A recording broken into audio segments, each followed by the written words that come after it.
Hello tout le monde, bienvenue pour ce débrief 100% Lomel avec toujours Hugo, Marvin est Missing in Action, MIA comme on dit, et, euh, et puis en live pour une fois. On n'en a pas fait beaucoup, comme ça on aura un peu les commentaires de tous les peintres qui nous rejoignent. On est lundi 4 août, 18h30, c'est parti, comment ça va Hugo? Eh bien, écoute, ça va nickel. Des bonnes semaines d'entraînement. Et puis, on se régale tout le week-end avec le MXGP. Donc c'est top. On attendait avec impatience l'OMEL. Ben, ça n'a pas dérogé à la règle, hein. GP de fou. Donc, on s'est régalé devant la télé et on va en parler. Ouais, on était à Lommel en Belgique, le Grand Prix de l'année presque, pas en termes de... bon, c'est tous des Grands Prix importants, mais c'est important pour le public. Il y a toujours plein de choses qui arrivent, des chutes, des bagarres, des mecs qui ont la langue dans la chaîne, d'autres qui vont vite. C'est toujours intéressant Lommel, donc j'ai regardé ça en live.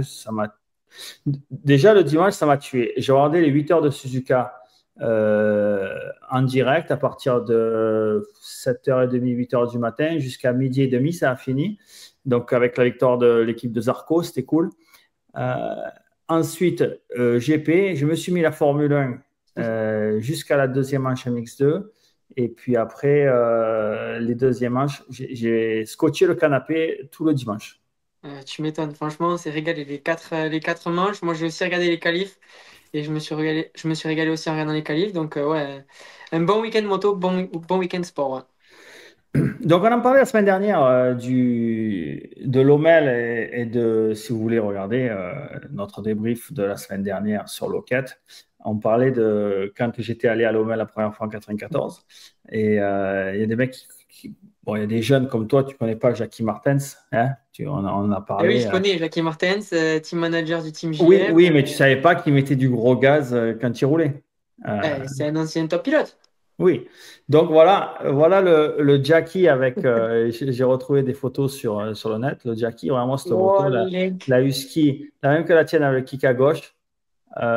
Ça, mon pauvre, là, il Oh. enfilait pas les perles, je te dis de suite, quand il était à Lommel au milieu des années 90, avec le beau casque laser, les lunettes Pro Grip, les habits UFO, le bon truc. Mais attention, pour moi, il m'a tellement marqué que je l'appelle le King de Lommel, quoi. Voilà. Avant de passer aux catégories du championnat du monde, il y avait l'épreuve de l'Europe 125 avec Manofort qui était en tête du championnat et finalement qui n'a pas gagné. Il a eu une deuxième manche compliquée avec, j'ai pas vu les manches, mais j'ai vu les highlights. Deuxième manche compliquée avec une chute au départ et puis encore une chute après. D'ailleurs, avec un coéquipier, peut-être il s'est accroché avec un autre Yam, je crois, Ouais, il me semble. pendant que Alvisi passait vers l'extérieur. Donc deux chutes, pas le doublé championnat du monde et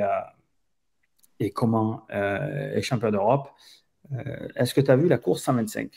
Ouais, j'ai vu les manches, j'ai surtout vu la première, la deuxième, j'ai vu les highlights. Et donc Mano, très solide, il était deux, son concurrent, son rivaux direct, il faisait que tomber en première manche, mais il mettait vraiment du gros gaz. Donc même en tombant, je crois qu'il tombe trois fois et il revient dans les bons points. Et Mano avait son coéquipier devant lui en fait. Donc je pensais que vu que l'autre il est loin au championnat et tout, même si c'était son home GP, je pensais Quoi, qu'il c'est allait le Berwood, laisser c'est passer. ça? Berwood Ouais. qui. Ouais. Je pensais qu'il allait le laisser passer dans le dernier tour pour que Mano, du coup, il n'ait pas que 3 points d'avance, mais 6. Et au final, pas du tout. Donc, je pense que ça allait rajouter une petite pression supplémentaire pour le lendemain. Et le lendemain, ouais, il a passé sa manche par terre. Donc, vraiment dommage. Mais bon, vice-champion, champion du monde. Donc, c'est quand même une bonne saison pour lui. Oui, très bien. On sait ce qu'il va faire déjà l'année prochaine. Il va passer en MX2 alors, Oui, ou il en passe en MX2, je pense. MX2 ou il va faire l'Europe. Non, il va faire l'Europe, je pense. Oui, l'Europe en 2,5. Il ne va pas aller Ouais, directement en champion du monde. non. T'as des news ou J'ai pas de t'as news, rien? mais à mon avis, tu sais, il va suivre un peu la voie qu'a fait Thibaut Benista, Maxime Renaud, MJC. Après, tu passes dans le team YAM 2,5 Europe. Et après, si tu fais tes preuves, tu montes en GP, quoi. Voilà, c'était pour la parenthèse 125 cm3. Tu les voyais, les mecs, c'est chaud quand même à 125.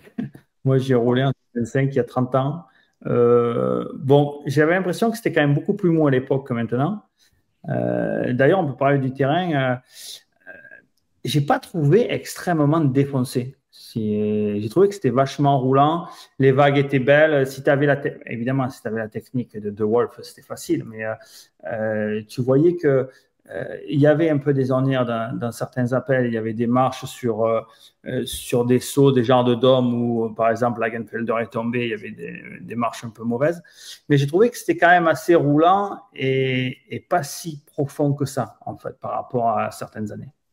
Bah, déjà, le samedi, la manche 125, je trouvais que la piste, ouais, elle était vachement roulante et que les 125, ça bougeait pas beaucoup. Après, le dimanche, les deuxièmes manches, quand même, la piste, elle était hachée. En première manche, ok, ça allait très vite et c'est vrai qu'il n'y a pas trop d'ornières, pas de trous très cassants. Mais la deuxième manche MXGP, moi, je trouvais vraiment que la piste, je m'y voyais pas faire de tour, quoi, tu vois. Mais Donc, ça, mais ça roulait plus vite en chrono, en deuxième manche, que ce soit un MX2, un MX1, ça roulait plus vite en deuxième manche. Donc c'est pour ça ouais. aussi que je dis que j'ai trouvé que c'était pas. Oui, c'est dur. C'est dur. On a vu des mecs qui ont eu du mal. Il faut être sur les jambes tout le temps. Et puis surtout, plus tu as la technique, moins tu te fatigues. Plus tu surfes et tu restes sur le haut des vagues. Mais j'ai trouvé qu'il y avait de quoi faire des enchaînements et puis des enfilades, du timing. Je trouve que Ouais, c'était roulant. c'était roulant. Tu avais des traces déjà faites, ça roulait bien. J'ai trouvé ça sympa. Ça faisait beaucoup des doubles lignes en fait. Tu vois, dans ces longues courbes-là, ça faisait beaucoup des doubles lignes. Donc, tu avais la trace inter et la trace externe. Je sais pas si c'était fait par avance par le club, mais ça s'est formé comme ça, c'est vrai. Oui, c'est vrai qu'on a vu quand même qu'il y avait ils ont fait des doubles traces dans certaines courbes et certains virages. Effectivement, c'est mieux parce que bon, le problème, c'est que au début, tout le monde va à l'extérieur, les intérieurs ont du mal à se faire. Donc, si tu les fais déjà, et tu voyais entre les manches, ils refaisaient plus l'extérieur que l'intérieur. Donc, l'intérieur était troué, ça ralentissait un peu. Donc, ça donnait un peu l'avantage à l'extérieur. Moi, je trouve qu'ils ont quand même fait du bon boulot avec le terrain ce week-end. Ouais, c'était cool. MX2, carton plein de Wolf. On voit les résultats.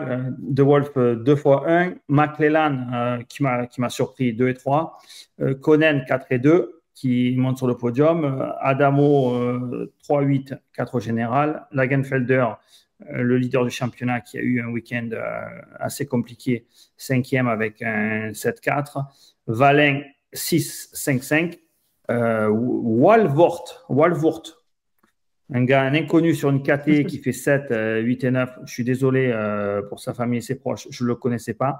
Et 9, Stockberg euh, avec une YAM 9 et 11.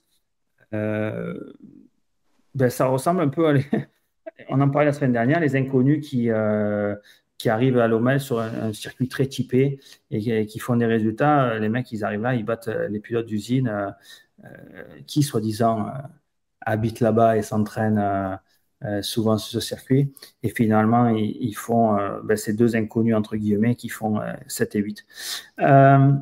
De Wolf, t'en as passé quoi? De Wolf Machine, de toute façon, on l'attendait, on en a parlé la semaine dernière. C'est vrai que cette année sur la Terre, il est pas dedans, vraiment moins dedans que ce qu'il a pu montrer les années précédentes. Mais là, dans le sable, comme il a montré en Sardaigne, ben, métronome, hein, le mec, machine, technique de fou, il surfe, t'as l'impression que c'est facile. Et puis là où il m'a scotché, c'est que on connaît tous la vitesse de Sacha dans les premiers tours, surtout en première manche, quand c'est plat et que c'est assez neuf. Sacha, il va vraiment vite avec son petit gabarit léger et tout sur la moto d'usine, il va vraiment vite.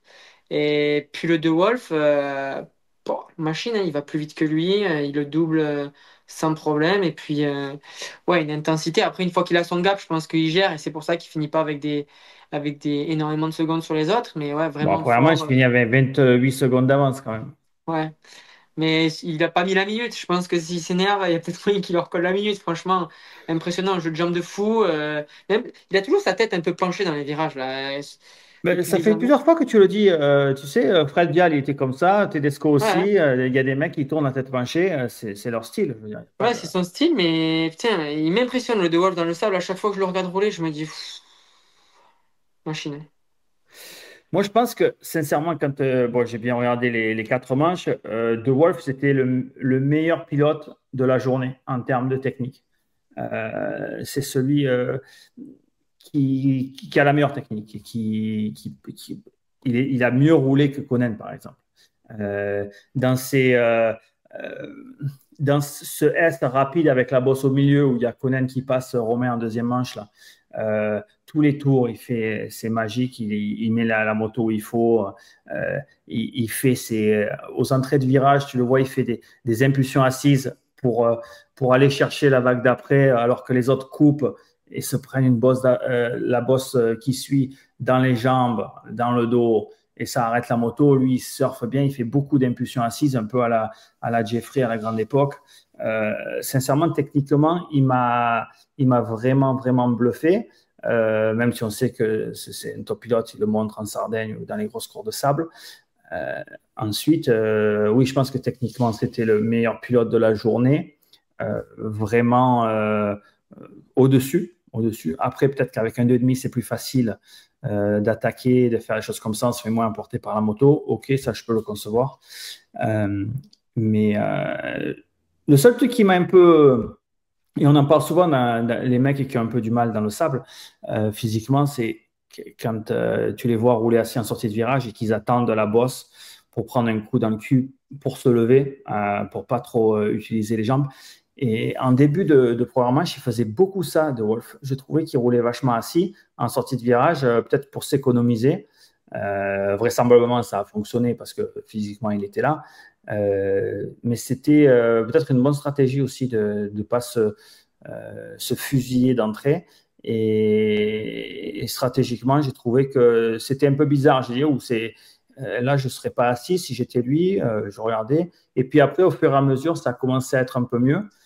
Peut-être qu'il s'économisait parce qu'il sait que 2 fois 35 là-dedans, c'est compliqué. Et j'ai trouvé que, oui, vraiment bluffant, rien à dire. Les deux meilleurs temps en course, en deuxième manche, il a fait un peu comme Erling, hein, il met 3 secondes 4 en deuxième manche au meilleur tour. Il a fait un tour de qualif au début de la manche. Vraiment top. J'ai vraiment adoré. Ouais, et puis il flanche pas, tu le vois dans sa technique. On voit vraiment qu'il a la technique de sable parce que même quand c'est la fin de manche ou quoi, il va arriver à, comme tu dis, se servir de ses jambes, faire il faisait pas mal de wheel tap aux entrées de virage et c'est le seul à faire ça et c'est ce qui lui permet de prendre de la vitesse, de pas s'enfoncer dans tous les appuis. Par exemple, Sacha, on va y revenir, mais il s'enfonce beaucoup, tu vois, dans les appuis, il rentre vraiment dedans et lui, il arrive à garder son avant assez bas, faire monter que l'arrière, franchement. Ouais, rien à dire, impressionnant le De Wolf. Deuxième du Grand Prix, surprise, le Sud-Africain, Camden McClellan avec la Triomphe, même s'il nous a montré des belles choses et qu'il a déjà gagné une manche, je crois, en MX2. Ouais. Je l'ai trouvé bon, solide physiquement. Il est allé chercher la Lagenfelder en fin de deuxième manche. Euh, Surprise quand même de le voir aussi bien sur ce Grand Prix. Après, il le dit hein, qu'il a fin de. J'écoutais une interview de lui, il dit j'ai fin de podium, j'ai fin de victoire, donc il veut vraiment y arriver. Et je pense que en Sardaigne, il avait pas trop mal roulé, il me semble, de mémoire. Donc peut-être que c'est des conditions qu'il aime bien, le sable. En plus, il a un gabarit quand même qui est assez grand. Donc quand tu as des grandes jambes, forcément, dans ces conditions-là, ça aide. Et puis, pas comme De Wolf, pas l'image de De Wolf, mais je trouvais qu'il était vraiment à l'aise quand même sur la moto. Le mec, il joue beaucoup avec la piste, il va cabrer des trous, il va prendre des risques. Et puis, c'est peut-être pas le plus rapide. Mais par contre, sur le week-end en général, c'est un des mecs qui est le plus prêt physiquement. On l'a pas trop vu justement attendre un trou pour se lever, tu vois, surtout en fin de manche, quand il a cherché la Gunfelder, il a les tripes, quoi, le mec. Donc ça veut dire que physiquement, il est prêt et ça paye hein, du Grand Prix. Hein. Moi, j'ai trouvé ça, j'ai trouvé surprenant de le voir si haut dans le classement. Et puis surtout, pas de complexe en fin de manche. Il a fait un peu euh, il a tout donné et puis pour aller faire le meilleur résultat possible. Parce qu'il aurait pu se dire, oh, Lagenfelder, il est en tête, il a gagné la semaine dernière, tu vois. Non, il a dit, moi je m'égase, je vais aller chercher en fin de manche, s'il n'est pas dans un bon jour. Moi, j'ai trouvé que c'était vraiment top.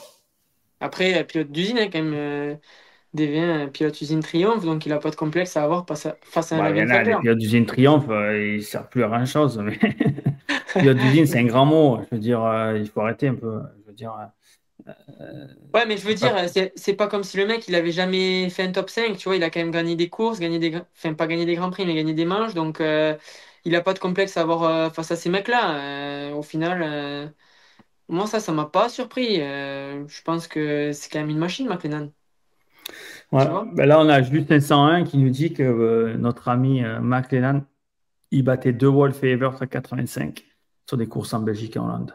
Ben, tu vois, je ne connaissais pas sa biographie. Jus d'orange, merci beaucoup. Euh, Troisième de ce Grand Prix, 4 et 2, ton ami Sacha Konen sur le podium. Je pense qu'il ne doit pas être super content de sa performance, Euh, mais quand même sur le podium à la fin de la journée. Ben ouais, je pense un peu frustré malgré tout parce que bon, Homme GP, je pense qu'il attendait beaucoup avec impatience ce Grand Prix. Le sable, c'est ce qu'il préfère depuis qu'il est gamin. La première fois qu'on l'a vu, c'était à Magesque en 80. Il coupait jamais. Je pense qu'il allait plus vite que les mecs en 2,5 à l'élite, donc machine. Et puis là, Manche Qualif, Fromage calibre, c'était du grand n'importe quoi. C'était Manche Qualif, quoi, il tombe deux fois et il a failli mourir une fois dans une grande courbe à gauche. Il tanque l'avant, il perd le pied, il fait à moitié un knack-knack. Euh, il se rattrape bien quand même, hein. il se rattrape. C'est vrai que le minot, il a des réflexes de fou. Ça, c'est Ouais. clair et net. Tu vois qu'il n'a pas peur et tout ça. Mais vraiment, quand j'ai vu la manche qui arrive, j'ai dit, mais calme-toi, Minot, ça va être Et ouais, compliqué. Ouais. Et en je fait, pense que il a pas retenu la leçon de la manche qualif parce que dès le premier tour, on va le voir sur la à table. l'image, dès le premier tour, bon, il part en tête hein, et il se met, ça c'est le premier tour, boum, il saute complètement à côté de la piste, hop, il revient dessus, c'est là où De Wolf passe en tête. Là, tu te dis, ben, en fait, il n'a pas compris que la veille, c'était pas ce qu'il fallait faire. Euh, et encore, c'est peut-être la plus petite erreur du week-end pour lui. Ouais, surtout de ce manche-là, je pense que c'est la petite erreur. Mais je pense qu'en fait, Home GP, énormément de pression et énormément d'envie du côté de Sacha, a fait que ben, il est retombé dans ses travers pendant deux manches, donc en manche qualif et en première manche. Et c'est ce qui lui coûte de faire mieux dans le GP. Après, ça doit pas être facile pour lui parce que c'est sa discipline de prédilection, le sable. Donc là, on le voit à l'image. Ça, c'est en première manche. Il se remet l'épaule vite fait, bien fait, et il repart. Tu Tout crois va qu'il s'est bien. déboîté l'épaule? Là, Non, je il vois s'est qu'il pas bon, déboîté l'épaule, mais bon, à mon avis, il a bien tapé l'épaule ouais, comme il faut. ouais, c'est la moto, je pense, qui lui tape dessus quand elle retombe. Ouais. Ouais. Donc après, il repart. Et après, il repart. Ce qu'il faut savoir quand même, c'est que là, il repart. Il vient de se mettre une cabane où tu réfléchis deux fois quand tu repars. Le mec, le tour d'après, il fait meilleur temps en course.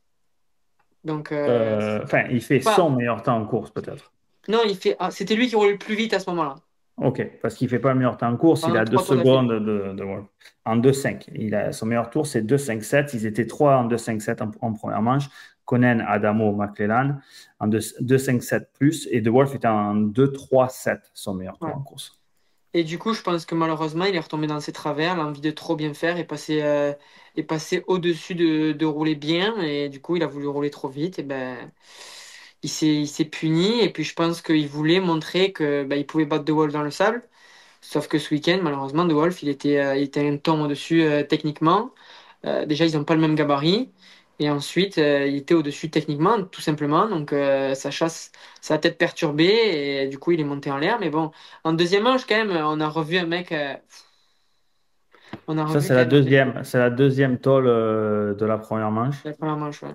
Mais il arrive en sautant à côté de la piste, en se mettant deux bonnes tôles, il fait quand même 4 de la manche. Ouais. C'est Il est fou, hein? revenu. Hein. Il tombe pas à la fin? Ou c'est Lagenfelder qui tombe à la fin? Je sais pas. Je sais pas s'il tombe trois fois ou seulement deux fois. Mais c'est Euh, vrai que c'est il tombe fou trois parce fois, que David. Il tombe trois fois parce que Valin qui était derrière lui, du coup, il est revenu dans sa roue. Il tombe 3 fois, il s'en remet une à la fin de la manche alors qu'il était tout seul. Donc, Oui, c'est bizarre. Enfin, c'est bizarre. C'est surprenant parce que c'est un peu le même scénario c'est toujours le même scénario si tu veux. On sait qu'il va vite. Et là, dans ces deux, dans ces deux chutes, tu perds entre 10 et 15 secondes par chute. Normalement, une chute, c'est 10 secondes, mais bon, là, peut-être plus vu les chutes. À la fin, il y a 15, 16 tours. Si tu baisses un peu d'intensité de une demi-seconde au tour à une seconde, on va dire une seconde sur 15 tours, ça fait 15 secondes, mais tu es tombé deux fois, tu en as perdu 30. Donc, tu peux lui remettre 15 secondes juste en étant un peu plus smooth. Et en roulant smooth, tu as des tours où tu vas automatiquement faire moins d'erreurs. Donc, tu vas rouler quand même plus vite que quand tu attaques et tu t'enterres dans tous les virages ou tu fais des erreurs techniques. Euh, c'est ça que ouais, je me languis de le voir rouler propre, de vouloir rouler bien avant de rouler vite. On en parle souvent. Et ça fait chier, quoi, parce que tu vois que le minot, il a envie, il veut gagner, peut-être trop.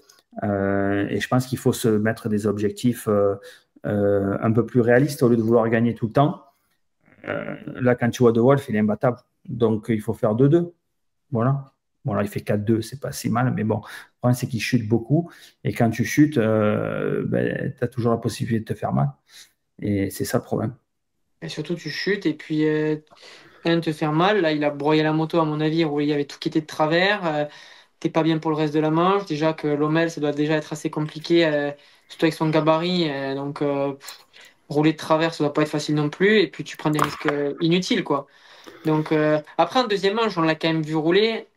C'était quand même plus du tout le même. Tu vois, quand De Wolf le passe, il accepte.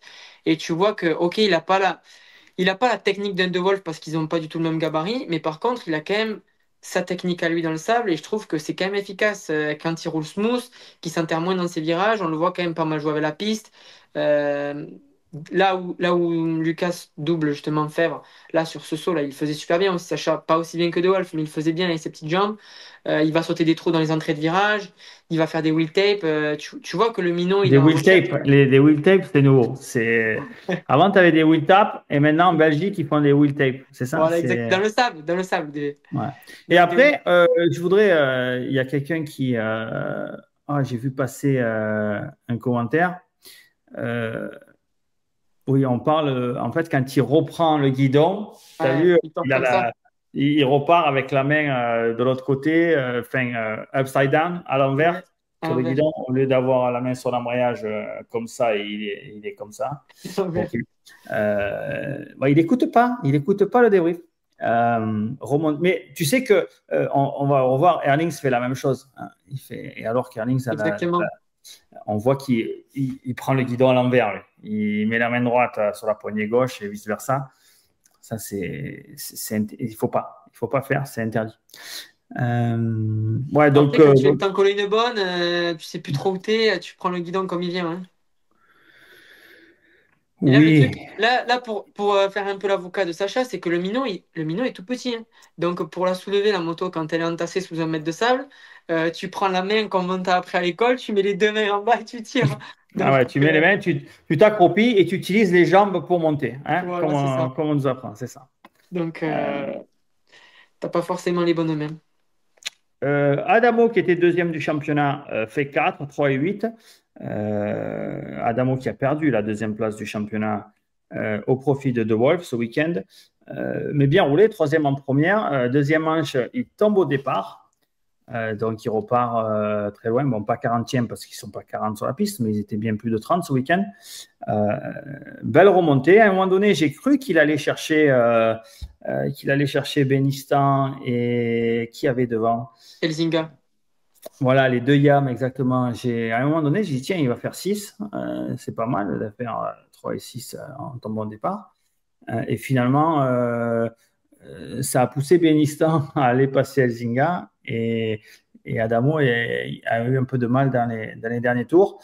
Mais bon, pour un pilote italien, bon, qui habite certainement à Lommel, j'ai trouvé que c'était quand même pas mal et une bonne perf en deuxième pour sauver un peu des points. Ouais, carrément. En plus, il tombait au départ, il repart vraiment bon dernier. Donc, solide deuxième manche. Même s'il baisse un peu de régime de temps à la fin, euh, il mettait quand même du gaz. J'ai vu une GoPro de McLennan, je pense, de la manche qualif, où il y a Adamo qui est devant lui. Le Adamo, l'embrayage, à mon avis, à la fin de la deuxième manche avec sa remontée, il était dans la cloche, scotché. Il fait tout à l'embrayage des V, c'est un truc de malade. Et il est beaucoup, beaucoup aussi. On parle des mecs qui se lèvent dans les trous. Le Adamo, il se lève pas avant le trou. Il prend le trou, il se met debout et après il se rassoit et il rentre dans les virages un peu en avant et tout. Franchement, il a pas une technique incroyable, mais par contre, il met du cœur et ça va vite. Notre Français, mal payé, Mathis Balin, qui fait 5 et 5, mais 6 au général. Là aussi, pour un premier. Est-ce qu'il a roulé? Je ne me rappelle plus s'il avait roulé en Sardaigne ou pas. Si, j'ai plus de souvenirs de le voir en Sardaigne, qui est aussi un gros terrain de sable. Mais pour sa première course à MX2 à Lommel, moi j'ai trouvé que c'était plus que respectable. Il a super bien roulé. J'ai trouvé qu'il était solide, qu'il roulait techniquement bien. Et puis, il est allé chercher des mecs, il a doublé un peu de monde. Et je trouvais que 5-5, c'était vraiment une bonne perf pour un minot comme ça, rookie à Lommel. Ouais, deuxième manche, on l'a pas mal vu là quand il était en bagarre avec Benistan et qui double Benistan et Elzinga. Et franchement, Mathis, bon après il est très fort dans le sable, hein, mais quand même bonne technique. Beaucoup sur les jambes, ça joue beaucoup avec la moto, ça s'enfonce pas trop dans les virages. Non, respect, premier Grand Prix MX2 à Lommel, deux fois dans les cinq. Puis avec la manière, tu vois, il part pas un et il rétrograde pas cinq. À chaque fois, il part un peu dans les choux, contrairement au week-end dernier où il part deux fois en tête, il me semble. Là, il part mal et il cravache pour remonter. Non, bien, bien, Mathis, il faut qu'il continue comme ça. Moi, j'ai trouvé ça bien. Après, bon, t'as les deux inconnus, Walvoort et Skovberg. Donc, je ne peux pas vous dire grand-chose. On les a vus vite fait avec la KT 400 et quelques, le numéro. Ben, il roulait bien. Il était aux avant-postes à un moment. Il roulait avec des mecs avec qui il roule jamais. J'ai trouvé ça top. Bravo à eux. Fares 9, 14-10, compliqué pour l'Espagnol. Lata aussi, 13-11, un peu Un tour, hein, le. il prend, Hein. il prend un tour, le Fares, en première manche. Hein. Ouais, ouais, mais bon, je pense qu'il y en a quand même pas mal qui en ont pris des tours. Et Benistan, 12, le deuxième français, sans doute problème de moto en première, il fait DNF et il fait 6 en deuxième. On a oublié de Euh, parler de la Genfelder. ah oui, c'est vrai, j'ai sauté, je suis passé de Adamo oui, eh bien, effectivement, Lagenfelder en tête du championnat. La semaine dernière, à Loquette, on pensait qu'il était intouchable, qu'il était solide et que pas grand-chose pouvait lui arriver. Et finalement, euh, les rôles se sont inversés entre lui et De De Wolf. Wolf. La semaine dernière, Lagenfelder top, De Wolf en demi-teinte. Et là, ça a complètement inversé. Et De Wolf reprend 21 points sur le week-end complet, puisque fait carton plein. Donc, la manche qualif et les deux manches, 60 points. Il a repris 21 points. Et même Adamo, dans son malheur de cette chute en deuxième manche, reprend aussi quelques points sur la Gunfender aussi. Donc, Adamo est passé troisième, mais a quand même repris des points sur la plaque rouge. De Wolf a 38 points maintenant et Adamo a 49. Pourtant, la Genfelder, j'ai vu passer une vidéo, je ne sais pas où il s'entraîne, là, c'est dans les arbres, là, je ne sais pas si tu connais ce terrain. C'est C'est très en Hollande, je crois. sablonneux. Hein? C'est pas en Hollande, ça? Ouais, je sais pas, j'ai Le trouvé que, sable noir, bon, là. gris, là, ouais, gris, Ouais, un peu c'est en sec. Hollande, ça. Et puis bon, c'est des mecs qui sont là-bas, mais basés là-bas, donc ils connaissent quand même, ils ont dû rouler des millions de tours en Belgique et en Hollande. Bon, pas autant que de Wolf ou Conen, sans doute, mais c'est vrai qu'il a été dans le dur, même techniquement et physiquement ce week-end. Ouais, et puis il s'en met une grosse, hein, c'est en première manche. Il se met un bon volume. Il aurait pu se ruiner, là, quand la moto, elle part du cul et qu'il fait un 360, il aurait bien pu se faire mal.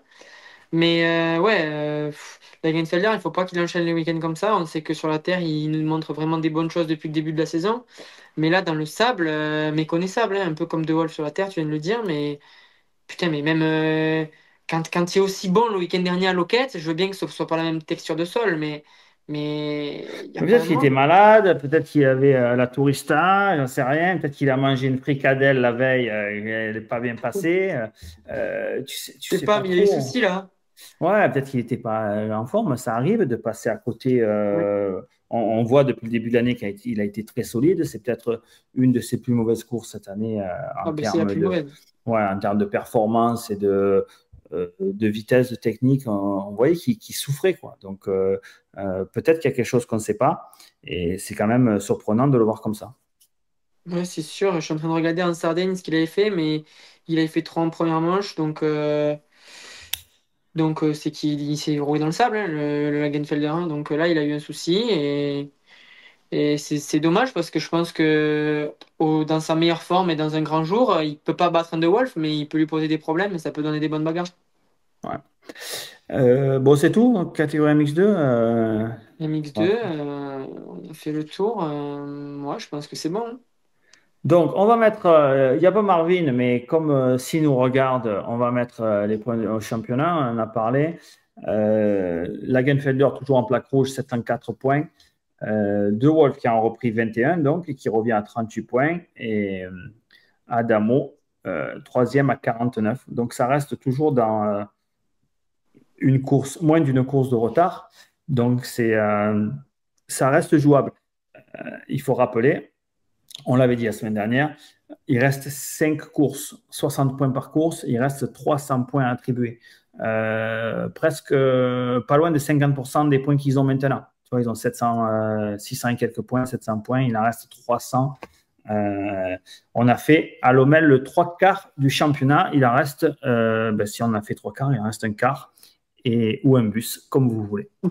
Euh, on passe à la catégorie 450, c'est celle-là qui nous, effectivement, qui nous intéresse le plus, l'attrait sportif avec Romain et Conan.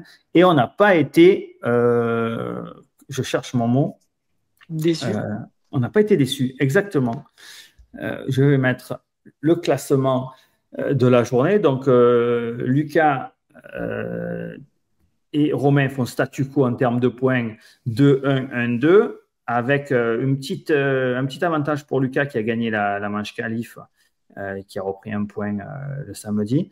Vlanderen, surprenant, presque à la maison, qui fait 3-5. Koldenhoff, toujours là, le vieux briscard avec sa moto de trial Fantic, 5 et 4 pour 4 à la journée. Bonacorsi aussi avec la Fantic, 9 et 3 pour un top 5. Gifting, qui aurait pu faire il était déchaîné, il part tout en devant, mais bon, un peu trop déchaîné parce qu'en deuxième manche, il s'en met une assez tôt dans la manche, ce qui l'a pénalisé évidemment. Il fait 6 au général, 4 et 9. Un autre inconnu, Fredriksen, avec une Frederiksen. YAM. Frederiksen. James. Fredriksen. C'est pas Ouais. Frédéric, il n'y a pas de. C'est Fredriksen. Ok, vous avez mal compris. Qui fait 7 au général avec une YAM 6 et 7. Erlings qui nous a montré du bon, du moins bon, de la vitesse phénoménale qui fait 8 avec un 8-8. Et on ne le voit pas à l'écran, notre deuxième français, Maxime Roneux, qui fait 12 au général avec un 10-13. Bon, on commence par où, là, la catégorie 450? On commence par devant ou on commence par Erlings? On peut commencer par un link si tu veux. Et j'ai un truc. Enfin, euh, j'ai vu un truc. Bon, je vais te laisser parler.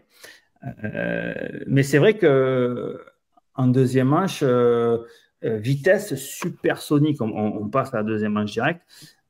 Donc, all shot de Erlings, c'était le premier all shot d'Erlings depuis 4-5 ans, je crois. Euh, Il en avait déjà fait un? non, mais je crois qu'il était parti en tête. Ils l'ont dit à la télé. Je crois que c'était en 2021, je crois. Ok. Où il y a 4 ans, ça fait 4 ans qu'il n'a pas fait un shot. Donc là, déchaîné. évidemment. Et là, regarde-moi cette entrée de virage. Bouac. Là, il n'y a pas un mec qui est passé aussi vite que lui dans ce virage du week-end. Là, ça, Il y c'est a clair et net. Gifting qui essaye de faire pareil que lui, sauf qu'il se met un poney de l'espace. Ouais, ouais, il va trop loin, il va à l'extérieur. Euh, donc oui, vitesse phénoménale. Euh, il a roulé au meilleur temps en course 4 secondes 4 plus vite que Romain et 4 secondes 6 plus vite que Lucas. Donc imagine un peu le truc. Mais c'est dommage, mais ça n'a pas comment Ça n'a pas tenu. ça a pas tenu. Évidemment, donc c'est sa première course retour fracture de la clavicule, il s'est pas fait opérer, donc il n'a pas loupé quand même beaucoup de courses. Il n'a pas voulu se faire opérer et il était de retour. Bon, et évidemment, il adore Lommel, donc revenir à Lommel, c'est jamais super facile. Il vaut mieux revenir sur ton terrain à Ouais. Montauban qu'à Lommel, ça c'est clair. Ouais, mais bon, lui, Lomel DV, c'est son salon. Donc, si tu veux, pour lui, c'est facile. Oui, mais il y a quand même, et on va y revenir assez rapidement. Je vais vous mettre ça, c'est son premier crash. Je crois que c'était Combien? je sais pas si c'est en première, c'est en première. On voit celui-là au Combien? ralenti. On voit qu'il, hop, Combien? il prend un coup de raquette et il tombe. Boum. Donc ça, c'est la première manche, la chute de. Hein. Et en deuxième, c'est exactement la même. C'est ça que je voulais te dire. Tu as l'impression qu'il, peut-être sa clavicule, pas assez de force dans le haut du corps pour tenir, tu vois. Et la deuxième manche, il tombe exactement pareil. Il est debout, il prend un coup, un trou que tout le monde prend, hein, je veux dire, tout le monde prend le trou comme ça. Et lui, le phénomène accentue, il n'arrive pas, peut-être qu'il n'est pas assez gainé ou pas assez de force due à sa fracture de la clavicule. Et, et il tombe exactement pareil. C'est la même chute en fait, la même cause de chute. Tu vois. Et là, on voit qu'il reprend la main. Geoffrey, À tu l'envers. ne regardes pas, tu n'écoutes pas les débriefs. Pas remonter la moto comme ça. Mais si tu Tu regardes comprends bien, ce que je veux te DV, dire ouais, quand il se prend, on dirait qu'il il a se fait les désarçonner, bras, en fait. voilà, il a les bras en chocolat, tu vois, en, euh, en fromage blanc, et boum, et ça le fait partir sur l'avant. Ouais, et si tu regardes bien à la première manche, sa main gauche, on dirait en fait qu'il va en Elle part du buter, tu guidon. vois. Même elle Ouais. part du guidon. Et Ouais. ouais, qu'elle part du guidon, donc comme s'il avait plus de force dans le haut du corps. Et je me suis fait cette réflexion, je me suis dit, putain, il s'est peut-être pété la clavette gauche, tu vois. Et il manque de force, et en deuxième manche, la même. Et j'ai dit, mais c'est pas possible. Qu'est-ce qui lui arrive? Parce que normalement, lui, même quand ça lui tape dans le cul, l'autre, c'est une armoire à glace. La moto, il en fait ce qu'il veut. Donc, ouais, étonnant. Est-ce que c'est. Après, quand tu reviens de blessure, c'est jamais physique, hein, c'est jamais facile. Tu te pètes une clavette, tu peux pas trop faire de gainage, de renforcement des épaules. Et ta moto, dans Bah, le c'est tas sûr que les pecs et tu fais tout. pas de pompe, hein, ça c'est clair. Voilà, donc Donc je pense que aussi peut-être revenir un poil trop tôt, pas à 100% physiquement parce que tu reviens de blessure, mais je peux remettre le crash que tu dis. On voit, si vous regardez bien, la main gauche, elle part du guidon. Ici, là, là, hop, là, elle est plus sur le guidon exactement. Euh, mais c'est bien, tu as vu ça, j'avais aussi vu ça, c'est pour ça que j'avais mis le ralenti et j'ai oublié de le dire. ouais, et c'est étonnant. Après, quand tu reviens de blessure, bon, la clavette, elle a l'air solide, hein, parce que vu les deux tôles qui se met quand même, et puis une d'un côté et l'autre de l'autre, donc ça doit quand même Bon, on ne tenir. sait pas, peut-être qu'elle est cassée, peut-être qu'il est allé chez le Toubib ce matin et ils lui ont dit, écoute, mais Ouais, je pense pas, mais ouais. Après, par contre, outre ce fait, je pense, physique, hein, là, c'est clairement un manque de force, un manque de physique dû à sa blessure. Il est quand même étonnant, le Erlings. ah oui, mais de toute façon, quand tu roules comme ça, à la vitesse obligatoirement, ce qu'il fait, c'est exceptionnel. Pour moi, euh, c'est le James Stewart européen, si tu veux. C'est pas le GOAT européen parce que ça restera un moment Everts. Mais c'est voilà, si Il est Carmichael c'est rock'n'roll, ouais. Everts, si Carmichael c'est Everts, Erling c'est Stewart, c'est le Stewart européen. Ils ont eu la carrière, bon, pas sur le même continent, mais un peu pareil, toujours le plus rapide, fait des trucs de fou. C'est où il gagne, où il tombe, où il se blesse. beaucoup blessé, beaucoup gagné, vitesse supersonique. Enfin bref, il n'y a rien à dire. Après, là, on a vu sur quelques tours qu'il avait encore, comme on avait vu en Sardaigne d'ailleurs, qu'il avait en deuxième manche, il avait fait un début de course de fou et qu'il avait le meilleur temps en course. Là, il nous fait la même. Mais là, pour faire déjà que les meilleurs temps, euh, le deuxième meilleur temps de la journée, c'est De Wolf en 2,09. Lui, un 59. Hein. L'autre, il fait 59. Et les autres, Fèvre et Conan, les meilleurs temps. Conan n'a pas fait un 0,3 dans les deux manches, il a fait que des 0,4. Tu te dis, quand tu roules déjà 4 secondes plus vite que Romain et que Lucas qui font 1 et 2, c'est que ça fait du vent, quoi. Ouais, puis, comme tu viens de dire, hein, comme tu nous as montré, hein, le passage qu'il fait après le départ, là, le droite.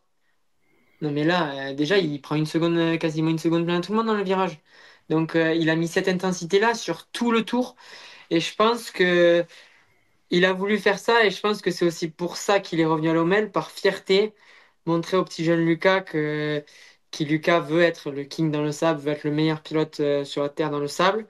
Il lui a montré que ben, il y a encore du boulot et que le Erlings restera le Erlings parce que ce qu'il a fait dans le premier tour, vraiment solide. Après, on voit bien qu'il revient de blessure et qu'il n'est pas à son 100%.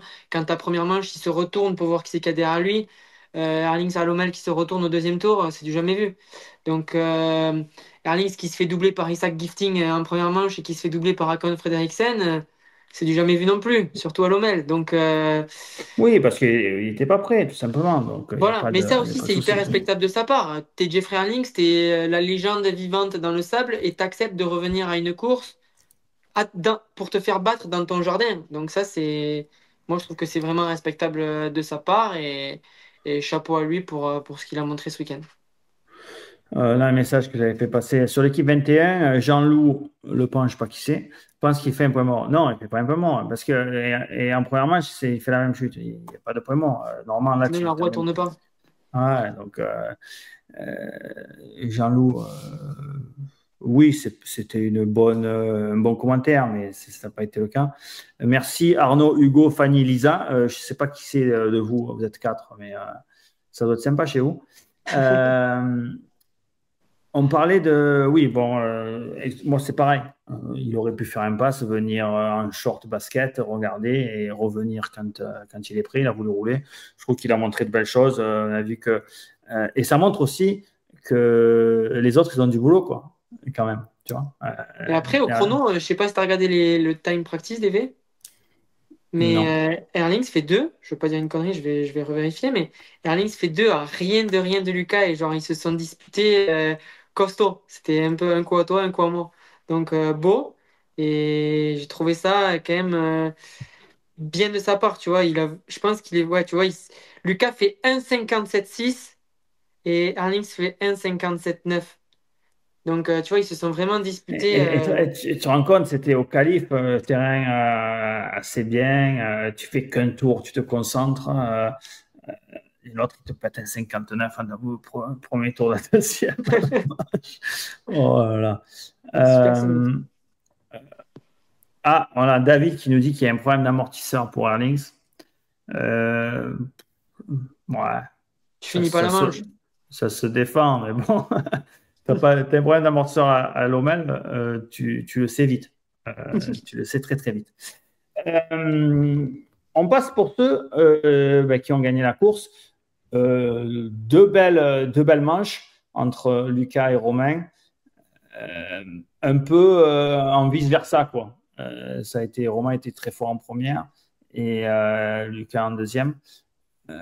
Belle course, on voit, de Lucas qui se régalait sur ce saut à plat. Lui, par contre, les épaules, c'est bon, tout va bien. Euh, Là, il passe Erlings, là. Euh, et en fait, il refait la même. On est toujours en première manche. Il refait la même Sur sur Romain. Romain. On voit que Romain bon, tente pas d'aller très très loin et boum, Oh là là, oh, il se bat, les jambes qui traînent et tout. Euh, et en fait, à ce moment, quand tu vois Lucas qui revient comme ça, tu dis, bah, c'est bon, c'est fini, hein, ciao, bonsoir. Tout Euh, qui reste 2 tours. ouais, il reste pas 3 tours. grand-chose, deux, trois tours. Ouais.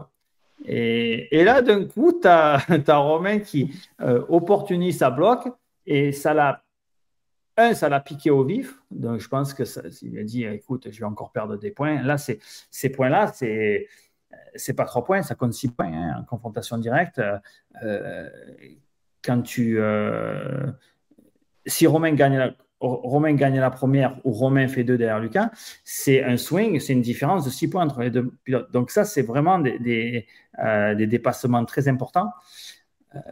Et genre 15 secondes plus tard, une réplique magnifique opportuniste de Romain que je vous montre avec un recoupage de fou. Il a eu peur, on voit il a eu un peu peur, le Il lève Lucas. la jambe et tout. Il a levé la jambe, mais il a bien fait quand même. Il lève la jambe, il a été surpris, donc il lève la jambe au cas où, il se fait taper dedans et puis il sort de la piste. Et là, c'est pas le tout de. Il y a plein de mecs qui répliquent comme ça, que ce soit en Supercross US, on voit souvent Webb faire ça, on voit même, comment il s'appelle, celui qui sort tout le monde là Par chien. euh, Freeze. Freeze Oui. le fait. Tu sais, Freeze fait des trucs comme ça. Oui. Mais il n'y a rien derrière. Tu sais que deux, trois virages après, il va se faire redoubler, tu vois. Tu as des mecs qui sont bons en contre-attaque, mais qui n'arrivent pas quand même à finir parce qu'il manque. Que là, finalement, euh, il a eu cette opportunité, Romain, il a pris à deux mains et à deux pieds. Mais il a fait le forcing direct. Et de notre côté, j'ai eu l'impression que Lucas, en fait, Il a coupé la peut-être qu'il chic. avait, voilà, mais surtout qu'il avait quand même fait beaucoup d'efforts. Il a doublé quand même pas mal de monde. Il n'était pas super bien parti. Et ça lui a un peu coupé, ouais, coupé la chic. Et en fait, il y a plus eu de. Je sais pas si c'est parce que la surprise ou s'il était un peu physiquement, il commençait un peu à cravacher. Euh, mais après, il a fini la manche et il n'a pas pu rattaquer Romain, quoi. Ben en fait, moi, je le connais bien, Lucas, et je le voyais, si tu veux. Il avait déjà préparé son attaque. J'étais sûr de moi qu'il allait doubler Romain là. Il doublait Erlings, il double, je crois que c'était Koldenov qui double avant au même endroit. Il faisait ce petit inter qui marchait là dans la double trace et il arrivait sur le pain de sucre et l'allongeait. Oui, en parlant de Cha- cette double trace, là encore, pour vous expliquer que des fois, la trace qui est la plus pourrie, c'est pas la trace qui est la moins rapide. eh ouais. Donc là, dans cette grande parabolique, grande courbe, si tu es bon techniquement, ça fonctionne. Ça fonctionne, même si c'est beaucoup plus troué que celle juste à l'extérieur. Et on en parle souvent, que ce soit en supercross et tout. Les mecs, dès qu'il y a une ornière de 10 cm, les mecs, ils recoupent. Alors que c'est encore bon, quoi. Tu vois, c'est pas parce que l'ornière est grosse ou qu'il y a des trous que la trace est moins rapide. Donc, je voulais juste faire une petite parenthèse. Et du coup, quand il le double, Romain, dans le droit d'après, on voit qu'il rentre vraiment fort dans le virage et il se tasse. Je sais pas si t'as vu, il perd à moitié le pied et tout. Et là, Romain recolle du coup. Et dans le virage d'après, juste avant que Romain le double, au lieu de faire triple, Lucas, il faisait petit 2, il sautait par-dessus un trou. Je trouvais que ça c'était nul, il perdait un temps à faire ça. Et du coup, ben, Romain, là, on le connaît, couteau entre les dents, opportuniste, il y va. Et je pense que Lucas, ça lui a coupé la chic. Donc, j'aurais pensé que pendant un tour, ben, il reprenne un peu ses esprits, il reprenne un peu son souffle, hein, parce que pour faire le dépassement qu'il a fait sur Romain, je pense qu'il s'est quand même un peu mis dans le rouge. Et je pensais qu'il allait à l'ego, aller le chercher et essayer de tenter de le doubler, quoi, de lui rendre l'appareil. Et au final, on l'a vu dans le dernier tour se faire une chaleur. Je sais pas si tu l'as la vidéo d'Eve sur Non, je le, ne l'ai pas. sur le gauche, ouais, voilà, il en parle. Ouais, ouais. Et je pense que là, il a dit, bon, là, on va peut-être se calmer. Il reste une deuxième manche, donc tout n'est pas perdu. Et puis, tu l'as déjà parlé, tu l'as déjà dit, quand on fait deux en première, tu as encore les cartes en main pour gagner le Grand Prix. Donc, c'est pas comme si tu faisais trois. Donc, je pense que c'est ce qu'il a fait. De toute façon, on l'a vu hein, à la télé, il a fait ça à son mécanicien, next time, la prochaine. Et puis à la prochaine, en deuxième manche. Bon, je pensais qu'il était cuit, mais en fait, le minot, il avait pas de jambes, mais il était pas cuit, quoi. Donc, il en a mis costaud toute la manche. Plutôt que, plutôt que de partir à bloc comme Erlings, et de faire des tours stratosphériques. Je pense qu'il est capable de le faire.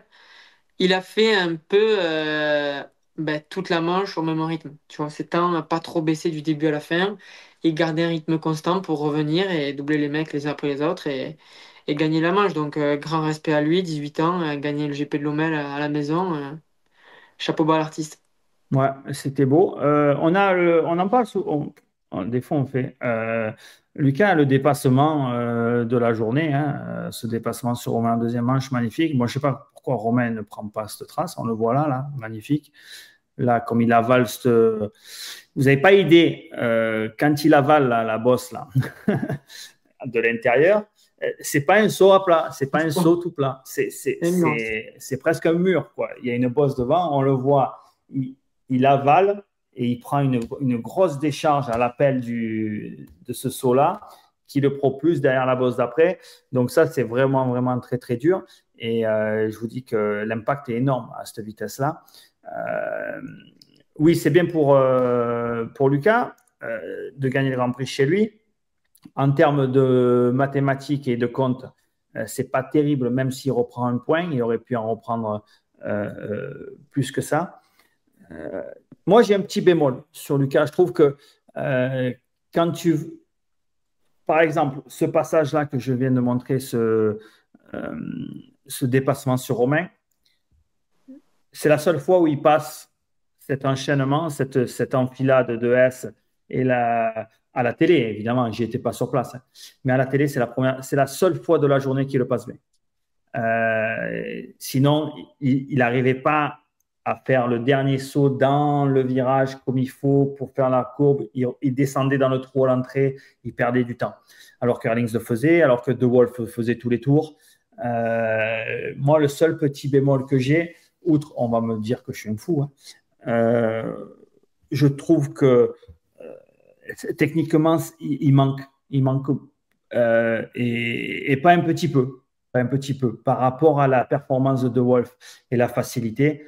Donc, je ne sais pas si c'est par rapport au physique, par rapport à la 450, par rapport à la pression. Enfin, il y a plein de choses, ou peut-être trop excité, qui ne pense pas assez à sa technique de pilotage.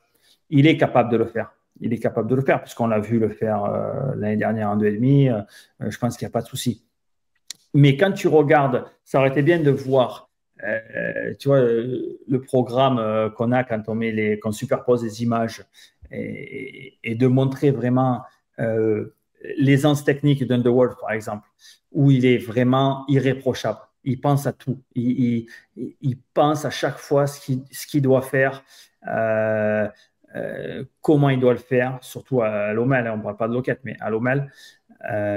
Parce que c'est un grand terrain de jeu, c'est un grand terrain de supercross, si tu veux. C'est un terrain de. C'est que du timing de partout. Le timing de faire tes roues arrière, d'avaler les bosses au bon endroit, de poser ta roue avant au bon endroit pour faire une impulsion pour sauter un trou et pour garder ta vitesse. Ça, sincèrement, euh, il n'y a personne qui est arrivé à la cheville de The World ce week-end. Et pour moi, quand je le vois qu'il pioche un peu dans les entrées de virage, où il pourrait faire des petits doubles, ou plus s'amuser, être un peu plus aérien. Euh, je trouve que techniquement, ça pêche un peu. Pareil, tu parles de saut d'arrivée, après tu avais ce triple là, et ce saut dans le virage comme on a vu Erlings le faire. Eh ben, j'ai pas vu Lucas le faire comme il faut de la journée. Tu vois, il rentrait, il piochait parce qu'il avait pas assez de vitesse, tu vois, il freinait. Quand il sautait, il avait la roue avant un peu haute. Alors que là, tu peux, si tu n'es pas très haut dans l'appui ou c'est mou, tu peux atterrir sur la roue avant un peu à l'intérieur et prendre ton virage, tu vois. Tous ces petits trucs, moi, je pense que félicitations la victoire du Grand Prix. Comme tu disais, 18 ans, 4,5, il se bat pour le titre. Il n'y a pas de souci là-dessus. Moi, je pense que techniquement, il y a du boulot.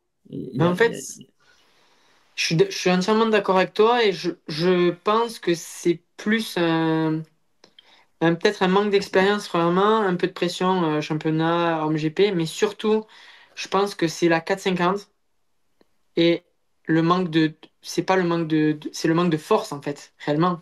Euh, Tu le vois, quand tu le voyais l'année dernière dans le sable, il me semble que c'est à l'Europe ou à l'Omel.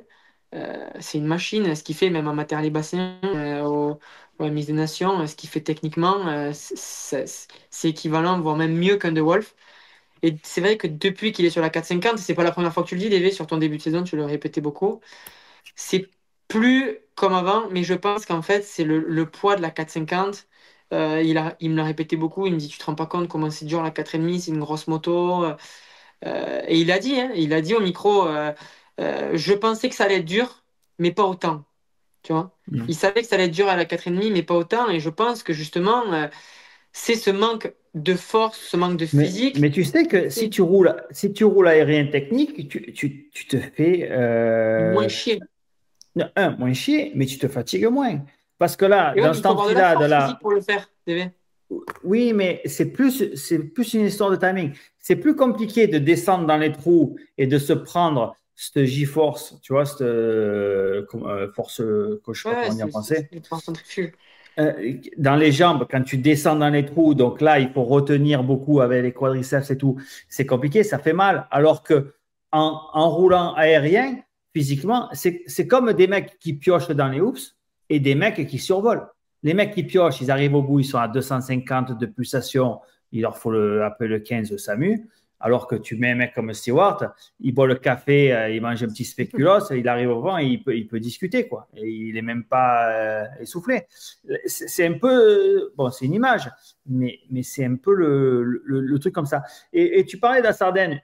Avant son crash avec Koldenov, quand il s'accroche en l'air, je trouvais que c'était quand même mieux peut-être, en Ouais. termes de timing et de recherche technique. Donc, bon, après, qui je suis pour dire ça, tu vois. Moi, Non, mais j'habite. c'est juste non, mais c'est juste de l'analyse pour l'aider à être le meilleur pilote au monde, tu vois. Et ce qu'on lui souhaite, et comme à tous les pilotes dont tu parles dans le débrief, c'est pas du tout de les critiquer, c'est juste de leur dire ce qu'il faut pour évoluer. C'est pas une critique, c'est Comme de l'analyse. Nico nous le dit, à l'image de Jet qui se fatigue pas. Voilà, et tu vois, Ouais, mais si tu mets Jet et Lucas côte à côte, physiquement, c'est pas les mêmes. Ah oui, c'est pas les mêmes. Mais bon, c'est pas les mêmes. Pourquoi? Peut-être qu'ils n'ont pas le déjà, tu vois le coup de Jet, je vais te dire, il doit le faire, la sangle pour attacher les motos, là, comme ça, là, comme en Formule 1. Tu sais, il doit avoir. Avec les poids à la salle, il fait ça, lui. Au lieu de Ah prendre avec la ouais. barre, il accroche la tête. Hein. Donc, juste le seul petit bémol. Voilà, je trouvais que techniquement, euh, je suis resté un peu sur ma faim. Surtout après avoir vu que c'était possible avec De Wolf et avec une moto moins puissante. Moins puissante dans le sable, c'est plus difficile de faire des doubles, tu Ouais, vois. mais t'emportes moins. Elle t'emporte moins, ok, mais tu as, moins de couple, c'est moins facile au coup de gaz en Ouais. 2,5 de faire des petits doubles, de s'amuser avec la piste. C'est beaucoup plus facile de s'amuser dans le sable avec une 4,5 et de rouler en 3 et d'enrouler comme il faut. Là, en 2,5, tu ne peux pas rouler, mettre la 3, une vitesse au-dessus en vrai, non, tu es obligé de lui rentrer dedans, de faire des impulsions. Et tu le vois, on parlait de Wolf qui fait ses impulsions assises avant les. Ça, moi, ça me fascine, hein. De voir ça, c'est beau, quoi. Quand tu as fait un peu de moto, Dans le S, là. quand tu as déjà fait un petit peu de moto, que tu as déjà un peu roulé à l'OML, tu as fait un peu de sable, et que tu vois les mecs faire des impulsions assises un peu sur le côté pour aller sauter des trous aux entrées de virage. Et en fait, on croit beaucoup qu'il faut rentrer vite, mais dans le sable, il ne faut pas rentrer vite, il faut se laisser aller. Et en fait, il faut accélérer plus tôt parce que plus tu rentres vite, plus après tu es obligé de. Tu t'enterres, il faut rester bas dans les appuis. Et De Wolf le fait bien parce qu'il accélère, il se laisse aller, il est un peu en roue libre. Et là, il attend le bon moment et ouah, il fait ces petits doubles, ces sauts assis. Moi, j'aurais aimé, à l'image que quand je regarde Jet rouler, par exemple, en cross, hein, j'aurais aimé qu'il montre De Wolf toute la manche, même s'il avait 30 secondes d'avance. Tu te régales. Là, tu t'assois, ouais, tu C'est facile, grignotes là. sur des chips et tu le regardes et tu dis, ouais, rien à dire, mec, rien à dire. Ouais, c'est vrai. Mais pourtant, ce qui est étonnant, c'est que l'année dernière, il nous l'a montré quand même, Lucas, tous ses gestes techniques. Tu vois? Il les a déjà fait. Les Malomel et tout, on l'a déjà vu faire des trucs. Mais oui, mais quand je le dis, il y a tous les Belges qui m'assassinent dans les commentaires. J'ai rien contre lui. J'analyse juste que l'année dernière, il Bien me sûr. bluffait, il faisait des trucs de malade. Et que cette année, j'ai pas encore vu. J'ai pas encore vu. Oui, bon, ce saut du mur, là, sauter à fond, oui, il y a les couilles de le faire. Mais techniquement, et il n'y a rien de technique. Moi, demain, je fais ça. Bon, après, je me fais deux chevilles et je me fais un lumbago si je le fais. Mais c'est pas très dur de sauter à plat à fond. Tu vois, c'est les autres qui n'ont pas compris qu'il fait. Tu vois, même toi, tu le fais, espèce de peintre, de sauter à bloc un saut à plat. Ouais, mais si tu veux, il faut quand même avoir en fin de manche la capacité de Oui, mais il y a rien de intellectuelle et technique, tout. si tu veux. Il n'y a rien de Non, technique. il y C'est a rien de juste technique. avoir il y a juste avoir le cœur et les couilles de le Ce faire. qui est technique, Tu en vois. fait, c'est le virage d'avant. Tu vois, le virage d'avant, Voilà. là, dans les vagues, avec les jambes, aller plus vite que faire dans la trace propre et Voilà. tout, ça, c'est Et magnifique. ça, c'est vraiment très physique et très dur. D'ailleurs, il le faisait quand même pas mal. Il passait bien dans ce virage-là. Ouais, franchement, oui. Mais en most of the time, la plupart du temps, eh ben, j'aurais aimé qu'il fasse autre chose. Voilà, c'est tout. Et surtout, quand tu vois 20 minutes avant, le De Wolf faire. Voilà, c'est mon seul truc. Après, je suis content. C'est bien pour l'attrait du championnat. Moi qui avais, après des années aux US et tout, avec les décalages horaires, qui regardait pas, qui n'avait pas le pass MXGP et qui regardait pas vraiment assidûment les Grands Prix, bon, parce qu'avec le décalage horaire, etc., c'était compliqué. Euh, Là, je me régale. Ouais, à l'Oquette, je me suis Ta mère, régalé. elle a regardé? Euh, Non, mais là, elle aurait Ma pu regarder ma les mère, victoires. je sais pas, elle aime pas ça. Elle aime pas ça. Elle a regardé, elle est partie sur sa tablette, voir, regarder, je sais pas quoi, Oh là Netflix ou là. TF1+. Et moi, j'étais tranquille tout seul. Et d'un coup, elle est rentrée, elle dit, qui c'est qui gagne? Ben, Conan. Conan et Romain 2. Et puis elle est repartie. Ouais, c'est bon après. Ok. Mais moi, sincèrement, j'aime bien le cross parce que, euh, et en termes de un spectateur, en tant que spectateur, j'ai toujours aimé les courses de cross mieux parce que tu vois le physique, les mecs tu ne peux pas mentir, tu peux pas compenser avec la technique comme un SX. Tu peux pas, les manches sont longues, donc, et tu peux voir la différence vraiment aussi de niveau, même comme un SX d'ailleurs. Mais j'adore regarder les courses de cross, ça dure longtemps. Enfin, moi, je me régale à regarder les Grands Prix, c'est super. Ouais, franchement, je me suis aussi régalé ce week-end. Après, il y a des grands prix moins bien que d'autres, mais ce week-end, c'était vraiment formidable. Ouais. Donc, après, le reste, bon, ils sont tellement loin au championnat et tellement loin en termes. Et là, on reprend, c'est pareil, quand tu regardes, des fois, ils mettaient les mecs en 5 6 7e position et que tu venais de regarder les autres, les mecs, ils font pas le même sport quand même. Ouais, il y a un moment. Il y a un monde à ce niveau quand même, parce que sur des terrains normaux, il n'y a pas grand-chose. Mais là, vraiment, c'est vraiment compliqué. Tu regardes les mecs, tu te dis, putain, mais qu'est-ce qu'ils font, quoi, tu vois, mais c'est dur, c'est dur. C'est pour ça que c'est un Grand Prix super intéressant, les Grands Prix comme ça. Là, tu vois vraiment la différence de physique, de technique entre les pilotes. On a parlé d'Erlings qui fait 8 et 8 pour 8 à la journée. Bon, Vlanderen fait podium, Koldenhoff, on n'a pas trop vu, mais toujours là. Gifting, on en a parlé, euh, chaud. Et ce Fredriksen, inconnu au bataillon. Non, mais il n'est pas inconnu.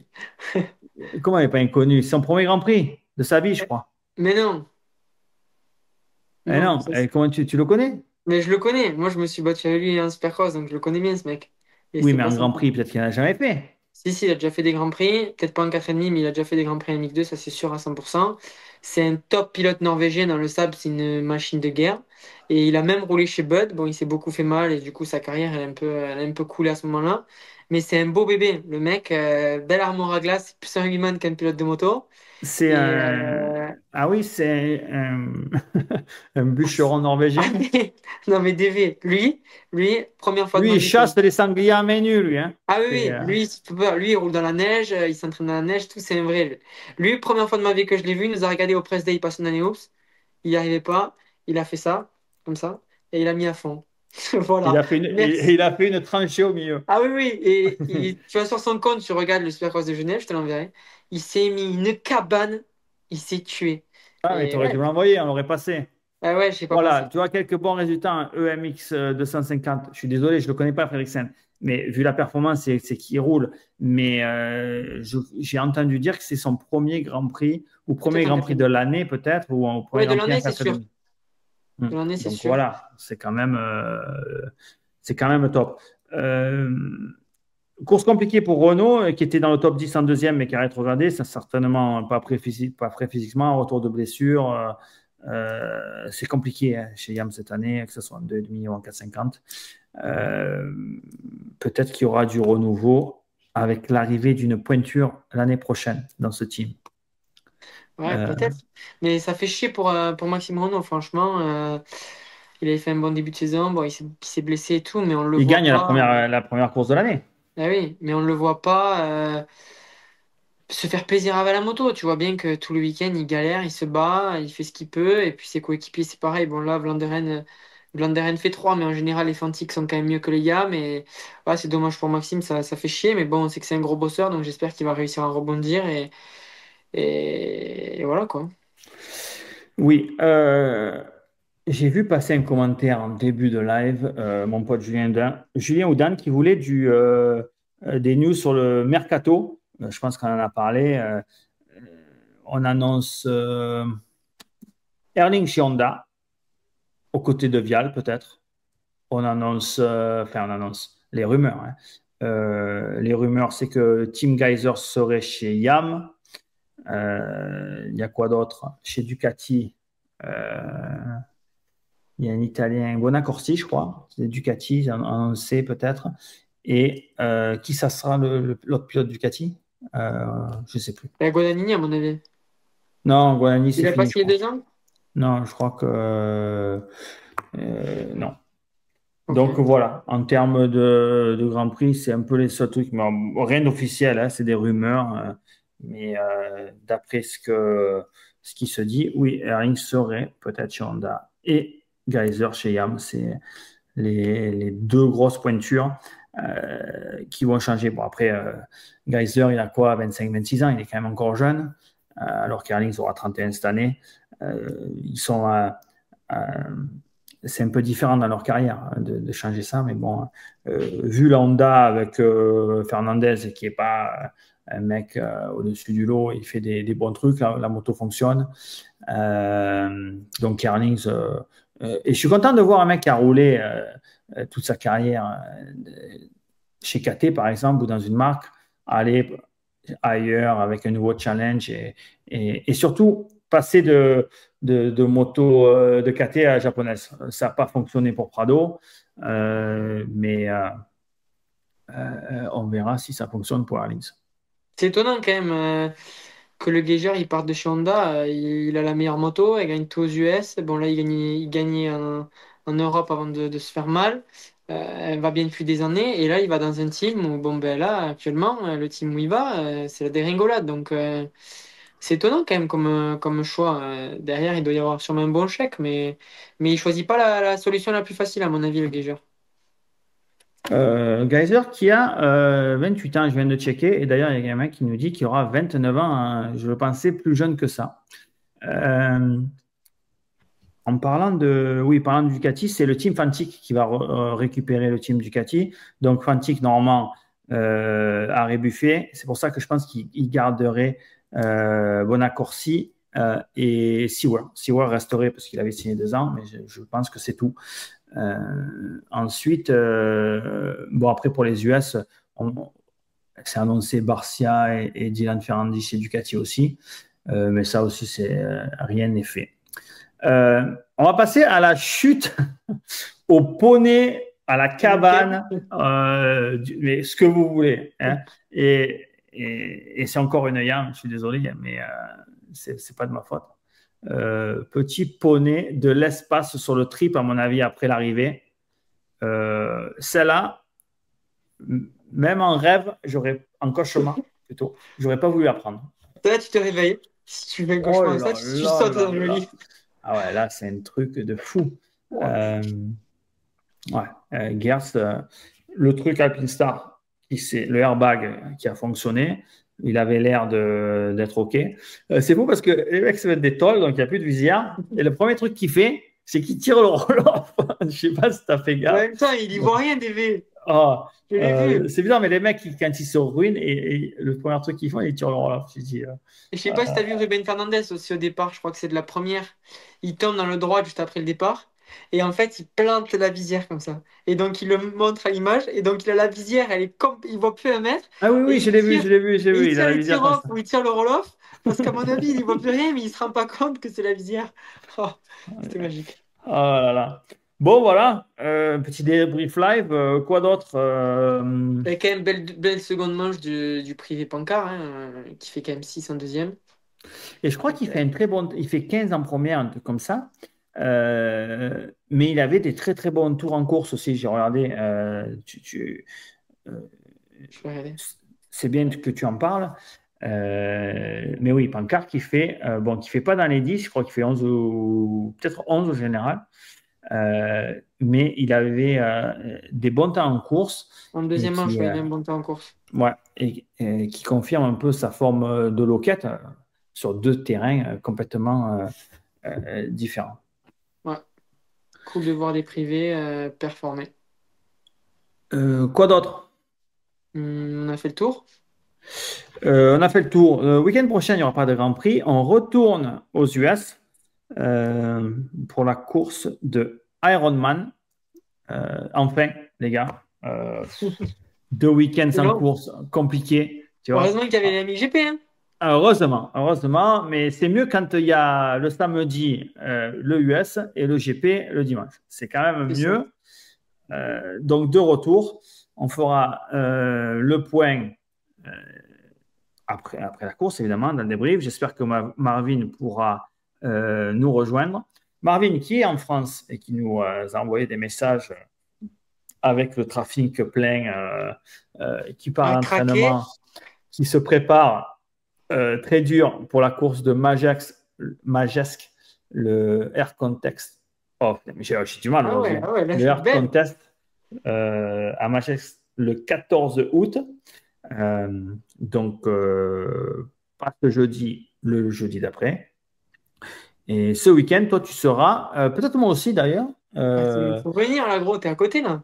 Ouais, c'est pas très loin, c'est juste après Nîmes au Supercross de Lunel.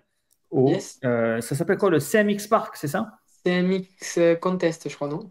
Du Ouais, coup. mais c'est au bord de l'autoroute, c'est à la sortie d'autoroute, j'ai regardé, c'est pas très loin de la maison, c'est à l'extérieur de Nîmes. Ouais, Et puis, il y a Cédric Manevy qui doit être le boss de ce truc, hein, ouais, c'est qui ça. m'a envoyé un message sur Messenger et il m'a dit si tu veux venir, machin. J'ai dit ouais, moi je pensais venir voir les peintres faire des ronds, pourquoi pas. Mais le problème, c'est toujours pareil, c'est que il y a le motocross US samedi soir. Putain. Ouais, je sais bien, DV, mais bon, Et quand je suis allé à Châteauneuf, je suis allé au Supercross de Châteauneuf, c'était cool aussi, tu vois, on a rigolé, il y avait parce que c'est à côté de la maison, donc il y avait plein de potes et tout, c'était cool. Mais bon, euh, j'ai pas vu le motocross US, donc je regardais les résultats et après il faut que je rentre, que je regarde en replay. Je préfère regarder en live, ouais, voilà. c'est sûr, c'est mieux de regarder en live. Mais bon, le Supercross de Lunel, c'est pas retransmis à la télé, donc t'as pas le choix que de venir à la course pour le voir. Attends, il faut Ouais, que tu viennes voir ton poulet, hein, savoir s'il a appris à faire des virages ou pas, là. non mais c'est pas mon poulain, tu es le, comment on dit, euh, t'es une épine dans le pied, tu sais. T'as Allez, gros, toujours un, c'est t'as l'arbre, toujours c'est un le cactus, problème. là. Il te manque, comme on dit chez nous, il te manque toujours 90 centimes pour faire un franc. Voilà, Il y a toujours exactement. un truc, mais ça va. Ouais. Au moins, on rigole, c'est déjà ça. Exactement. Donc voilà, Supercross de Lunel ce week-end. Peut-être, bon, most likely, je pense que je vais venir. Moi, ça me saoule de venir seul, mais bon, il y aura du monde là-bas. Amène les glaciers avec des glaçons cette fois, tu vois, parce que l'eau chaude Ok. cristalline, ça va 5 minutes, tu vois. Acheter de la glace, où il n'y a pas des mecs qui vendent des glaçons dans les stations-service ici. Non, Putain, mais t'inquiète, je vais arriver avec ce qu'il voilà. faut. Et Et puis voilà. Autre chose, bon, la reprise des 3 derniers du motocross US, évidemment, on va suivre ça. Ça va être cool parce que, évidemment, il y a de l'enjeu. Euh, il y a Jet Lawrence qui repart, qui revient. Moi, ça me fait plaisir quand il y a de l'US. Il y Je a un suis retour de un peu Dylan aussi, non? vacciné. Non, je crois que le retour de Diane, c'est à Unadilla la semaine d'après. Ok. Mais bon, moi, je suis plus à la pointe de l'info en ce qui concerne Dylan, mais j'ai vu passer un truc comme quoi c'était Unadilla. Donc, faire les 2 dernières, il y aura Ironman, Unadilla, Butts Creek, et ensuite, je crois qu'il y a un week-end off, un truc comme ça, et après, ils enchaînent avec le SMX. Autre chose, j'ai mis des trucs à vendre sur eBay. Là. Je suis allé dans les ruines, ils ont démoli ma maison après mon explosion. Et sous les ruines, j'ai retrouvé plein de merde, tu vois, des vieux trucs et tout ça. Donc, c'est des maillots qui étaient dans des penderies. Et en haut, quand ils ont tout, ils sont venus à l'appel, ils ont tout mis à plat. Et en fait, il y avait des trucs qui traînaient. Donc, j'ai mis tout ça sur eBay. Regardez, boum, tac. Des trucs que je ne vais rien en faire. On me demande toujours des maillots. Alors, au lieu de choisir qui va les gagner, faire un concours de ci, de ça, de fléchettes, qui c'est qui va gagner les maillots. J'ai mis sur 1 € sur eBay. Le lien est en description. Évidemment, les enchères montent, les mecs, c'est des fous. Mais bon. Là, c'est des fous. Je me suis dit, vas-y, je vais m'en prendre un. Ah ben non. Et non, du coup, non, Hugo. Non, Bon, lui. pour que tu ailles gagner l'UNEL, peut-être que tu auras des Ouais, ronds. exactement. On n'a pas parlé, on n'a pas mis les points du championnat MX1. Donc on a dit, bon, Ouais, il n'y a pas 9 trop points. de. On s'en fout un peu du reste, hein, vu les écarts de points. Le Coldenov, il a 200 points de retard sur Fèvre. Donc, c'est les 2 premiers qui nous intéressent. Lucas a repris 1 point. Il était à 10, il est à 9. Il reste, comme on disait, pour la catégorie MX2, il reste 5 courses, 300 points à attribuer et que 9 points d'écart. Donc là, ça va être bouillant. Je me languis. La prochaine course qui sera à Uddevalla en Suède, qui ressemble beaucoup à Loket. C'est la Suède, mais c'est pas du sable. Et ensuite, de retour dans le sable en Hollande, Et Arnhem. Arnhem. Sinon, c'est tout. Mais je pense que là, on a fait le tour de tout. Il y avait le MX Open aussi. On a eu un Français sur le podium, je crois. C'est Adrien Petit qui fait 3 du général. Ouais, j'ai vu Et, ça, mais pas sur la 2,5 de temps cette fois. non, sur la 450, je pense qu'il va faire la saison de sable et qu'il prépare sûrement le Touquet. Donc, Ouais, félicitations à lui. Et ensuite, dans l'actu du motocross, je pense que c'est tout. Anthony Bourdon était à Lommel pour regarder la course. on Mais c'est a tout. Anto. Il roule à Lunel ou quoi? Non, il roule pas. Pourquoi? Il fait Ouais, l'impasse? il fait même pas sur Lunel. Il fait même pas sur Lunel et Majesque. Ah ouais. Ouais, dommage. Magic, c'est un peu des... des tensions, non? Non, non, il n'y a pas de tension, mais je crois qu'ils se sont pas trop mis d'accord. Et du coup, ben, Anto sera pas là à Majesque, malheureusement, c'est dommage. Et à Lunel, il y a qui alors? Greg, il y a Greg qui fait sa seule course en France de la saison. Ah, ben c'est le local de l'étape, là. Local de l'étape, il y a Soub. Et OK. après, tu as tous les Français, Escoff. Les usual suspects. Exact. Après, je sais pas si Malaval le fait ou pas. Je pense pas, mais il y a Escoff qui doit le faire. Et Lucas Imbert, Boris Maillard sûrement s'il revient. Et tous nos top français. Ben voilà, tu l'as bien vendu le truc. Euh, Bon, merci à tous. Aussi en lien, il y a les trucs DV Talk Moto chez French Mod. Lien en description si vous voulez. Bon, il n'y a plus de casquette, il paraît. Mais plus de Donc, il casquette. va falloir que j'appelle qui remettent la brodeuse en route. Envoyez un peu les casquettes, les gars, chez French Mod. Je vais envoyer un message ce soir. Et puis voilà, merci beaucoup, Hugo. Merci à vous. Les absents ont toujours tort, Marvin. J'espère qu'on se verra la semaine prochaine. Et bonne semaine à tous. À la semaine prochaine. Ciao. Ciao, ciao.